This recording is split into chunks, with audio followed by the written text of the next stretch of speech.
Okay Telugu view పాయింట్కి తిరిగి స్వాగతం.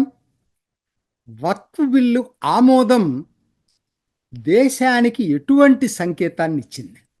మోడీ 3O ప్రభుత్వం బలహీనం కాదు, బలమైన ప్రభుత్వం అని చెప్పి మరొక్కసారి తెలియజెప్పింది. ఎందుకు నేను ఈ మాట చెప్పాల్సి వస్తుందంటే, కాంగ్రెస్ పదే పదే పదే పదే మోడీ 3O ప్రభుత్వం చెక్కగుర్రం లాంటిది, పరిగెత్తలేంది, సంకీర్ణ ఒత్తిడిలకు తట్టుకోలేదు, ఇలా చాలా రకరకాల విమర్శలు చేసుకుంటూ వచ్చింది. ఇవాళ జరిగిందేంటండి? అత్యంత కఠినమైనటువంటి, అత్యంత వివాదాస్పదమైనటువంటి చట్టాన్ని మరి ఈ సంకీర్ణ ప్రభుత్వమే ఇవాళ ఆమోదం తీసుకోగలిగింది. ఎటువంటి నష్టం లేకుండా. నిజం చెప్పాలంటే ఇండీ కూటమిలే వాళ్ళు ఇటు ఓటేశారేమో కానీ ఎన్డీఏ కూటమి వాళ్ళు ఎవరు అటు ఓటేలా.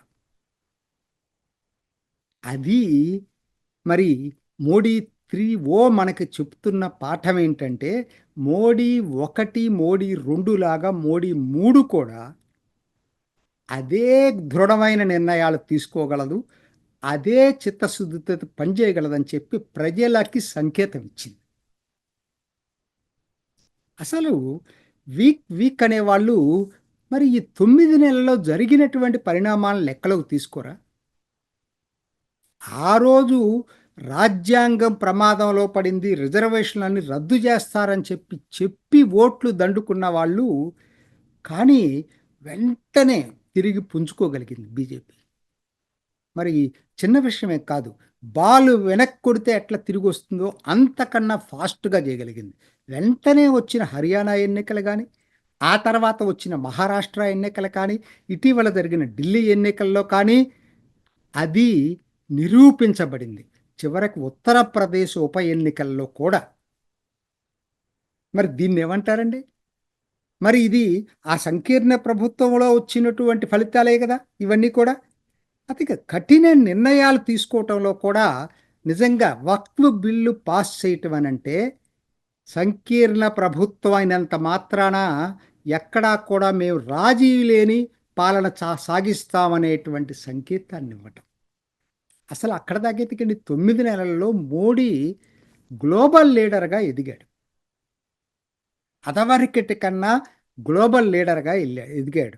ఆర్థికంగా చూసుకుంటే ఐఎంఎఫ్ ఇటీవల ఇచ్చిన ప్రొజెక్షన్స్ చూస్తే భారత్ 2025 చివరకల్లా $4.3 ట్రిలియన్ ఆర్థిక వ్యవస్థగా అభివృద్ధి చెంది దాదాపు జర్మనీతో, జపాన్ తోటి సమానంగా అవుతుంది. అంటే నాలుగో ఆర్థిక శక్తిగా ఎదగబోతా ఉంది. ఇంకా మిగిలింది జపాన్‌ని బీట్ చేయటమే. అది ఇంకొక 2 సంవత్సరాలు పడుతుందని చెప్పింది. సో, దీన్ని ఏం చెప్పాలి? ఇవాల్టికి ఇవాళ రేపు రామనవమి రోజు అంటే 2 రోజులు ఉంటదనుకుంటా. మరి అప్పటికి ఇంకా రామనవమి రోజుకి పంబన్ బ్రిడ్జ్ ఓపెన్ చేస్తున్నారు రామేశ్వరం దగ్గర. మరి అద్భుతమైనటువంటి ఇన్‌ఫ్రాస్ట్రక్చర్ అది.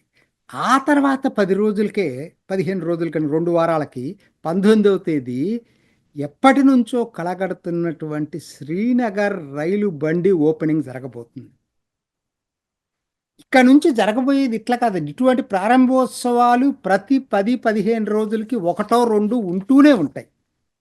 దేశ ఆర్థిక ప్రగతి చక్రాలు ఎంత వడివడిగా వేగంగా వెళ్ళిపోతున్నాయో, మోడీ 3ఓ, మోడీ 1ఓ, 2ఓ కన్నా కూడా ఇంకా బలంగా పనిచేస్తుంది. సరే, దీన్ని పక్కన పెడదామండి. రాష్ట్ర పాలన నమూనాలను తీసుకుందామా? ఎందుకంటే కేంద్రాన్ని గురించి చెప్తున్నారు, బాగానే ఉంది. మరి రాష్ట్రాలు ఎలా పనిచేస్తున్నాయి? మరి మనకి ఇండీ కూటమిలో ఉన్నటువంటి రాష్ట్రాలేంటి? కేరళ డబ్బులు లేక అల్లాడుతుంది. పంజాబ్ ఇంకో రాష్ట్రం అట్లానే అల్లాడుతూ ఉంది. బెంగాల్, హిమాచల్ ప్రదేశ్ ప్రభుత్వ ఉద్యోగులకు జీతాలు కూడా ఇవ్వలేని పరిస్థితి. కర్ణాటక వాళ్ళు చెప్పినటువంటి వాగ్దానాలు వాళ్ళే అమలు చేయలేని పరిస్థితి. తెలంగాణ. సో ఈ విధంగా చూసుకున్నప్పుడు ఆర్థిక నమూనా ఏదైతే ఉందో, కాంగ్రెస్ కానీ మిగతా ఇండీ కూటమి పక్షాలు చెప్పినటువంటి ఆర్థిక నమూనా ఒక్కసారి ఎన్డీఏ పక్షాలు బీజేపీ పక్షాల యొక్క ఆర్థిక నమూనాతో పోల్చి చూసుకోండి. ఉత్తరప్రదేశ్ ఈ 7 సంవత్సరాల్లో ఎప్పుడూ లేని ఆర్థిక ప్రగతితో అంగలేస్తూ ఉంది. ఆల్మోస్ట్ ఇవాళ రెండో జీడిపిగా తమిళనాడు కూడా దాటి ముందుకెళ్తుందని చెప్తున్నారు. 24, 25 ఫిగర్స్ రావడానికి ఇంకా టైం ఉంది. మధ్యప్రదేశ్ ఎంతో అసలు వెనకబడినటువంటి మధ్యప్రదేశ్ కూడా అద్భుతమైనటువంటి ప్రగతిని చూపిస్తూ ఉంది. రాజస్థాన్ అట్లనే చూపిస్తూ ఉంది. ఇవన్నీ కూడా బాగా వెనకబడిన ప్రాంతాలు. మరి మొన్నటి దాకా కూడా ఇవి గ్రోత్ రేట్ ఇప్పుడు దక్షిణాది రాష్ట్రాలతో సమానం కాకపోవచ్చు, కానీ అభివృద్ధిలో అంగలేస్తా అభివృద్ధి అవుతున్నాయి. మహారాష్ట్ర చెప్పాల్సిన పని లేదు. హర్యానా అద్భుతమైన ప్రగతిని చూపిస్తూ ఉంది. అస్సాం ఈశాన్య భారతంలో ఎప్పుడు లేని పద్ధతుల్లో అస్సాము చూపిస్తుంది. ఒక్కసారి మీరు పోల్చి చూసుకోండి. ఇండీ కూటమి రాష్ట్ర ప్రభుత్వాల నమూనాలు పాలనా నమూనాని ఎన్డీఏ ప్రభుత్వాల పాలనా నమూనాతో పోల్చి చూసుకుంటే తేడా ఏంటో మీకే తెలుస్తుంది. ఈ మొత్తం నా దృష్టిలో ఇంకొక పరిణామం కూడా ఉంది. ఈ 9 నెలల్లో జరిగిన పరిణామం ఏంటంటే, ఎన్నికల తర్వాత రాహుల్ గాంధీ రోజు రోజుకి మార్జిన్లది అయిపోతున్నాడు. అదివరకు ఎంతో ఉత్సాహంగా రాహుల్ గాంధీ కావాలని కోరుకున్న కాంగ్రెస్ కేడర్లో కూడా అనుమాన బీజాలు నాటబడ్డాయి. ఎందుకనంటే ఆయన ఎల్ఓపిగా ప్రతిపక్ష నాయకుడిగా పార్లమెంట్లో పూర్తిగా విఫలం చెందాడు. 9 నెలల్లో ఒక్క అద్భుతమైనటువంటి స్పీచ్ చెప్పండి. ఆయన ఒక సబ్జెక్ట్ని స్టడీ చేసి మాట్లాడింది చెప్పమనండి. అక్కడ దాకా ఎందుకంటే నిన్న జరిగిన వక్ఫ్ బిల్లు ఎంత సదవకాశం ఆయనకి, ఆయన వ్యూ పాయింట్ని ఎఫెక్టివ్గా ప్రజెంట్ చేయడానికి ఎంతోమంది ప్రతిపక్ష నాయకులు ప్రజెంట్ చేశారు కదా, ఆయన ఎందుకు చేయలేకపోయాడు ఇంతవరకు? అందుకనే ఈ 9 నెలల్లో జరిగిన డెవలప్మెంట్లో ఒకటేంటంటే రాహుల్ గాంధీ ఇంకా కిందకి వెళ్ళిపోతా ఉన్నాడు. సరే, అది ఆయన గురించి తక్కువ మాట్లాడుకోవటం మంచిది. సరే, మోడీ 3Oలో చేయాల్సిన పనులు ఇంకా మిగిలి ఉన్నాయండి. అది మనం మర్చిపోవద్దు. అన్నిటికన్నా ముఖ్యమైనది భారత ప్రజల్ని, సమాజాన్ని ఏకం చేసేటువంటి యూనిఫామ్ సివిల్ కోడ్ని తీసుకురావాల్సినటువంటి అవసరం ఉంది. కోర్స్ ఉత్తరాఖండ్లో ట్రయల్ రన్ చేస్తూ ఉన్నారు, నేను ఒప్పుకుంటాను. ఒక కొత్తగా అక్కడ ఉత్తరాఖండ్ రాష్ట్రంలో మొదలైంది, ఇంకా కొన్ని రాష్ట్రాలు కూడా ఆమోదం చెందినాయి. కానీ అలా కాకుండా దేశవ్యాప్తంగా దీన్ని తీసుకురావాల్సినటువంటి అవసరం ఎంత ఉంది. ఇటువంటి ఎన్నో ఉన్నాయండి. రైట్ టు ఎడ్యుకేషన్ యాక్ట్లో ప్రభుత్వ నియంత్రణ లేకపోవటం ఏంటండి మైనారిటీ ఇన్స్టిట్యూషన్స్ మీద? ఏది మైనారిటీ, ఏది మెజారిటీ? జమ్మూ కాశ్మీర్లో వాళ్ళు పెట్టే ఇన్స్టిట్యూషన్స్ ఏమో మైనారిటీ కింద ఎగ్జంప్షన్ ఉంటుంది, మెజారిటీ ప్రభుత్వాలు ఉన్న చోట. ఈశాన్య భారతంలో కూడా అంతే. అసలు ఇది చాలా అన్యాయమైన చట్టం.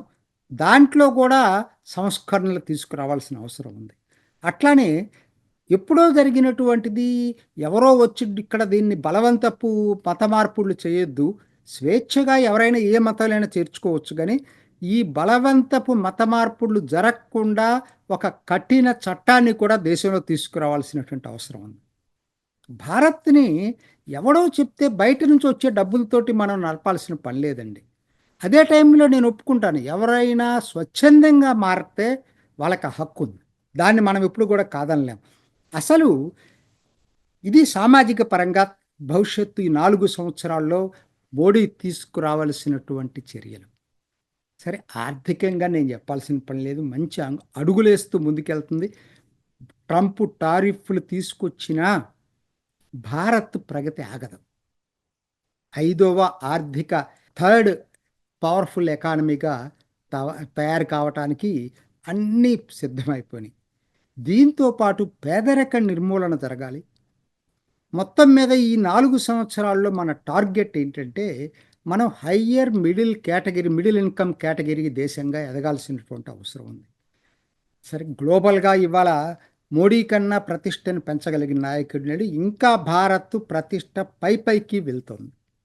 ఒక్కటగా నేను చెప్పాలంటే, దేశం చేసుకున్న అదృష్టం మోడీ లాంటి దార్శనికుడు దొరకటం. జై భారత్. ఇది ఈనాటి ఓకే తెలుగు వ్యూ పాయింట్. మరొక ఎపిసోడ్లో మళ్ళీ కలుసుకుందాం. నమస్తే. చూసారు కదండి, మరి ఈ వీడియో కనుక మీకు నచ్చినట్లయితే ఒక లైక్ కొట్టేసి మీ అభిప్రాయాన్ని కూడా కామెంట్ బాక్స్లో తెలియజేస్తూ ఇలాంటి ఇంట్రెస్టింగ్ అప్డేట్స్ కోసం మా ఛానల్ని సబ్స్క్రైబ్ చేసుకోండి.